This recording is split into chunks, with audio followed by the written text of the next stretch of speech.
attitudes in government, in the intellectual culture, the media, much of scholarship, and so on.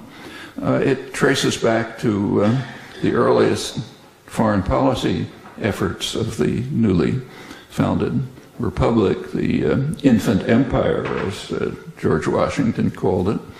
The most famous document is the Monroe Doctrine in the 1820s, which said, essentially, keep out. This is our little region over here. Well, that couldn't be implemented at the time. There was a deterrent. It wasn't the Russians, it was the British. The British fleet was just too powerful, and the British Army was. That's why Canada is not technically a colony of the United States, though it's more and more becoming one in practice. But several efforts to invade Canada were beaten back by British force. And the U.S. also couldn't conquer Cuba as it wanted to do in the 1820s because the British fleet was in the way. And in general, the Monroe Doctrine couldn't be implemented.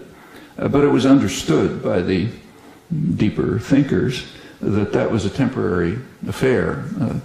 John Quincy Adams, who's considered the great grand strategist of early American foreign policy, and in fact probably the author, certainly the intellectual author of Manifest Destiny and the Monroe Doctrine, he explained in the 1820s that, yes, we can't conquer Cuba now, the British are in the way, but if we wait, Cuba will sooner or later fall into our hands by the laws of political gravitation, the way an apple falls from a tree, meaning we're going to get stronger and stronger, the British are going to get weaker and weaker, and pretty soon we'll be able to conquer Cuba.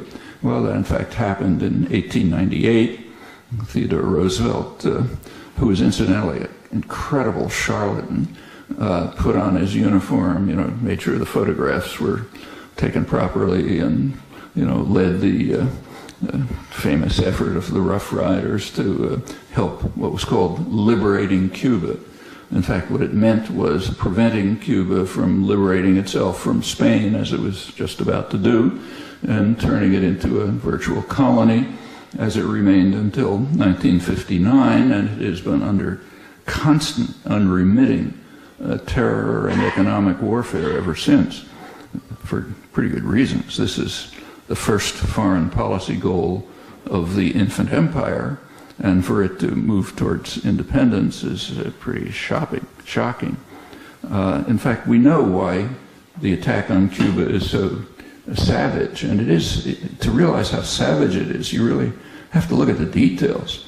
I mean, it began with extensive terror, straight terror, under Kennedy and Johnson, and went on. But particularly savage and striking is the economic warfare.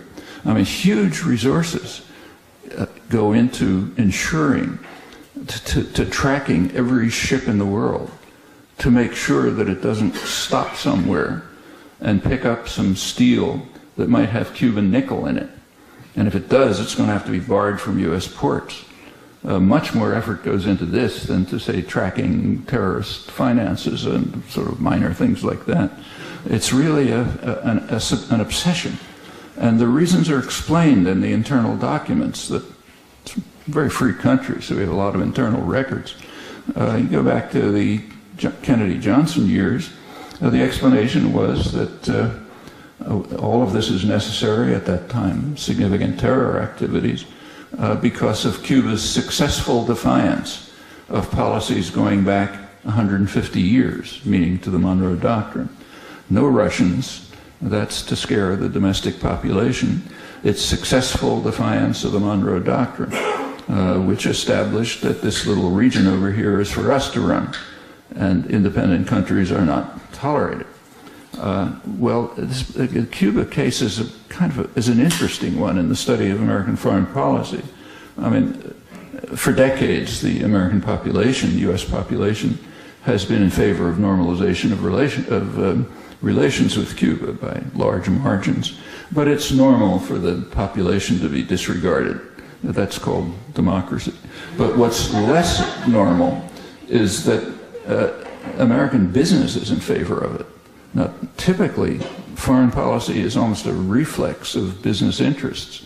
But in this case, major sectors of American industry, agribusiness, pharmaceuticals, energy corporations, big guys, are in favor of normalizing relations. But the state is overruling them. And that is unusual. And I think that reflects one of the few really meaningful, significant principles of international affairs. Most of it is kind of at the level of Wilsonian idealism, but there are some real principles. And one of the major principles, I think, ought to be called the mafia doctrine. International affairs are very much like the mafia. The godfather does not tolerate disobedience. It's too dangerous. It doesn't matter how tiny it is. It can be some small storekeeper somewhere who isn't paying his protection money. That can't be tolerated because, to borrow Kissinger's terms, the virus can spread contagion elsewhere. Others may get the same idea.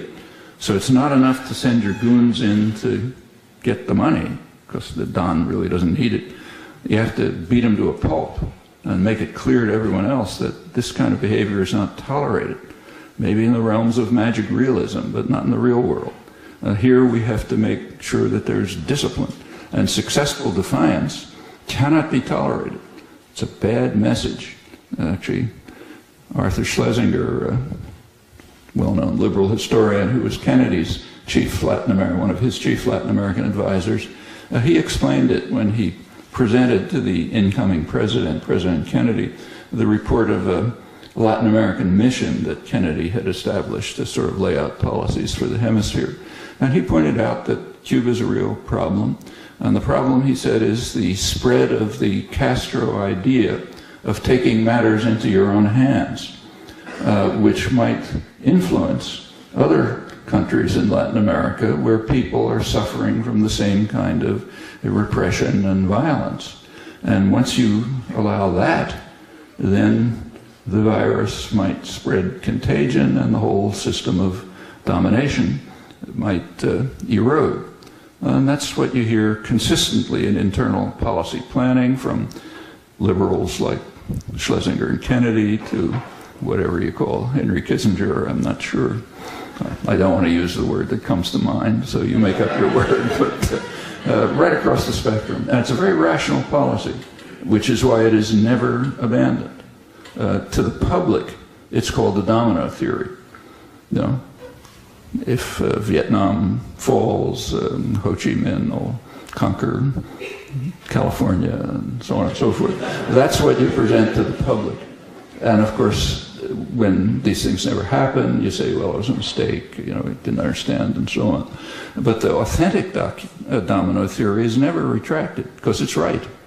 It is perfectly true that if you allow successful defiance somewhere, others might get the same idea and try to take matters into their own hands, and pretty soon the system of domination erodes and collapses. Actually, that's what's beginning to happen now in South America, and it's very worrisome to U.S. planners. That's why you have the kinds of actions I briefly mentioned before. All of this is pretty straight in the internal record. As I said, we're lucky to be in a very free country where we can really get access to what internal planning is. We're also, from another point of view, lucky to be in a very disciplined country, so nobody ever hears about it. But it's there if you want to do the work. For the National Security Council, highest planning body, back in the early 50s, laid out the primary threat to U.S. interests in Latin America. It said the primary interest is posed by radical and nationalistic regimes that appeal to the masses of the population and seek to satisfy the popular demand for immediate improvement in the low living standards of the masses and development for domestic needs. And these tendencies conflict with the demand for a political and economic climate conducive to private investment with adequate repatriation of profits and protection of our raw materials. The last phrase is George Kennan, who explained that it's just kind of like an accident that the raw materials happen to be somewhere else. They're really ours. We got to protect them. And in fact, a large part of subsequent history follows from these conceptions, which are completely unchallenged and make perfect sense. You know, if you're the Godfather, those are exactly the right principles, so they're not challenged. That's Zelaya's problem. He was starting to stray from orthodoxy. He was beginning to offer a very mild challenge to these fundamental principles. The New York Times, using terminology that is rare for them, so I give them credit, reported that the coup reflected a class division, rare term in U.S. Discourse. It reflected a yawning political and economic divide. For the small upper class, Zelaya was becoming a threat to what they called democracy, meaning the rule of the most powerful business and political forces in the country. Okay, that's successful defiance. And he was really going pretty far. For example, he raised the minimum wage a little bit, a miserable minimal wage in a country where 60% of the population live in poverty. But if you're an observant Don, you notice things like that, and it's dangerous. You start with raising the minimum wage, pretty soon you lose control of the world.